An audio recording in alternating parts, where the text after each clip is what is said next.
Thanks for stopping by my channel on this crafty school-themed YouTube hop. This is actually the first YouTube hop I'm participating in, so I'm excited about that. And if you stick around to the end of the video, I do have a little prize for you, so don't miss that. Now, I am going to be doing a scrapbooking layout for my crafty school theme, and these photos are from my youngest daughter, and that first photo was her group of classmates from last fall, and these current photos here are what's happening this fall. So I am going to approach this as a then and now scrapbooking layout. So let's get started. So the supplies I'm going to use are from Hip Kit Club, and it's from the August kit, and all of the products are branded as Hip Kit from this month, except for these Nuvo drops. And I use those Nuvo drops to create my own embellishments. And because I wanted a then and now theme, I did actually spell out then and now and the dates with the Nuvo drops, and then I let them dry, as well as a few other, enamel dots and heart embellishments. And I let them dry so that I could use them as independent embellishments.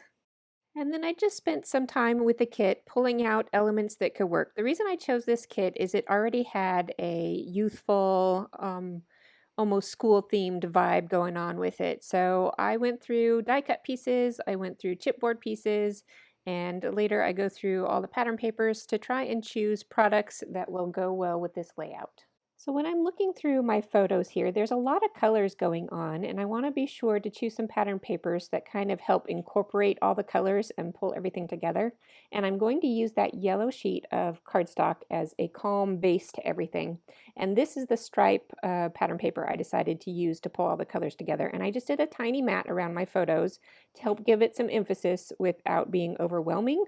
And then I go through and I choose a bunch of die cut pieces and my chipboard pieces. Now I won't use all of these, but at least it gives me a point to work with when I get to embellishing. Now we're going to move on to a technique here. Do you know those infographics where they have a zoomed out version of some information and then they give you a highlight zoom in on that version? So we're going to do that with photos. I took a zoomed out version of my daughter's bedroom door, and then I took a close-up zoomed in photo of her doorknob, because hanging from that doorknob is a little sign that says school is in session, and that is very much a part of what our routine is like this year, with her being in her room, on her bed, on her laptop.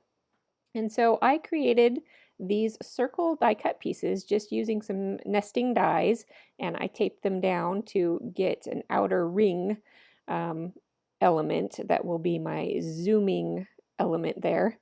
And then I cut these strips of paper to be kind of the legs between the circles as this zoom. I don't know what to call this element. It needs a name. If you have a name, let me know. So I glue these little circles straight down to my photos, and that will be the pieces that highlight the detail on the photos. And then I will use these straight edges to be kind of the zoom element between the smaller circle and the bigger circle. And I'm just going to let you watch my process here so that if you want to repeat this technique, you have an idea about how I go about it. Now there might be an easier way to do this because I end up fussing with these pieces of paper a lot, but I think it worked out fine in the end, and I'm happy with it, and it was a fun little technique, something that I haven't actually done before, so that's pretty cool because I get to invent a new technique and then straight away I get to share it with you. That's the beauty of these YouTube videos, so I hope you find this little technique fun and helpful, and that you might give it a try in the future. Now, I did use a pattern paper from the kit to cut those elements, and later I pull out a solid navy pattern paper that I wish I had gone back and done this technique with, but in the end I'm just going to leave it because done is better than perfect. So I move on. Actually, this is stepping back a couple steps because I was adding layers to this design before I did that other technique. The layers I'm adding here, I wanted to mat that yellow cardstock on this stripe just to give it some more detail, and I added some orange pattern papers to the corners, and that completes the layers for the body of my layout. And then I turn my attention to some cut files. Now I pulled this cardstock out of my stash. It wasn't part of the kit, and I do cut out these school themed cut files, and I just made them basic shadow cut files. They're not any details or anything in there. And I start adding those onto my layout to create the different zones to my layout. And I think I'm going to use these little pencils up at the top for holding my title, and you'll see later on that that gets shifted.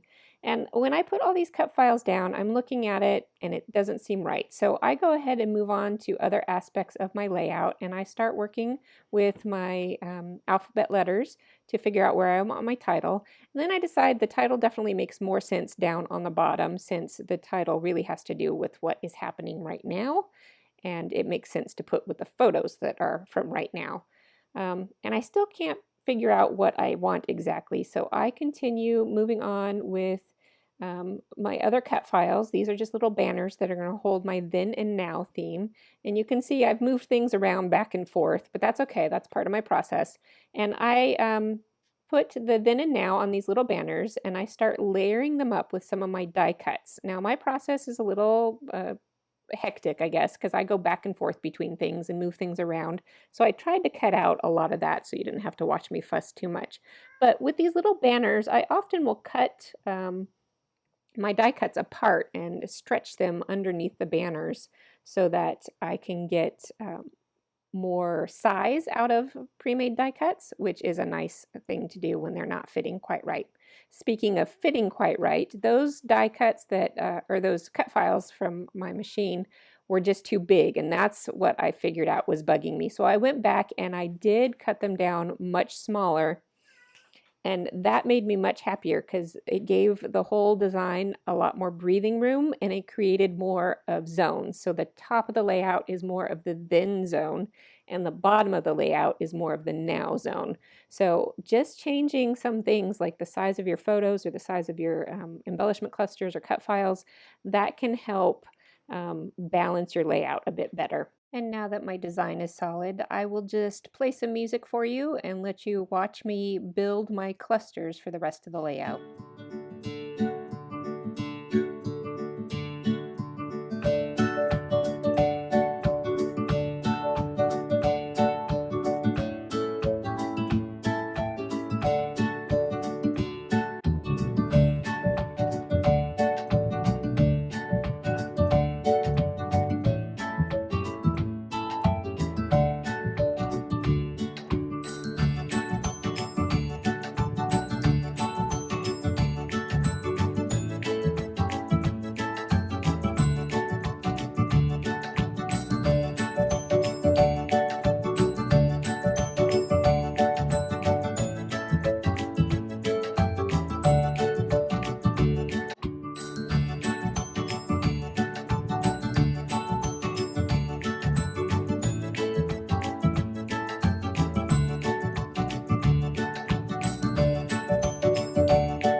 All right, with all my clusters in place, I just add a few last finishing touches with those other enamel dots that I created. I give myself some lines for journaling and fill in my words, and then my layout is done. So I will give you a little bit of a close-up look at this layout, and I will have a few still photos for you. And don't forget, as we finish this off, that this video is part of a hop. So if you go check out the show notes, you can see previous videos on the hop as well as the future videos on this hop. And Miranda Weber should be the direct next hop on this series. And so I will leave you with these photos, and stay with me for a minute longer and I'll tell you about the prize. Thanks for sticking with me to the end of the video. I would like to talk to you about my giveaway now. So I've been playing with Adobe Illustrator, designing my own SVG cut files, and right now I'm just doing it for fun and to learn. And so why not offer what I'm doing up to you as a prize? It's a small prize, I know, but it's fun and I hope you'll enjoy it. Now, if you don't have an electronic die cut machine that cuts SVG files, I will offer this prize up as a pre-cut pieces, and I will cut them out of just plain white cardstock, and I will kind of leave the sizing up to me so that I can make the most of this. Now, as you can see, here's an overview of the cut file. I designed this school-themed set, but I'm also offering, this is a mask because we know that's going to be a part of school for a lot of kids this year.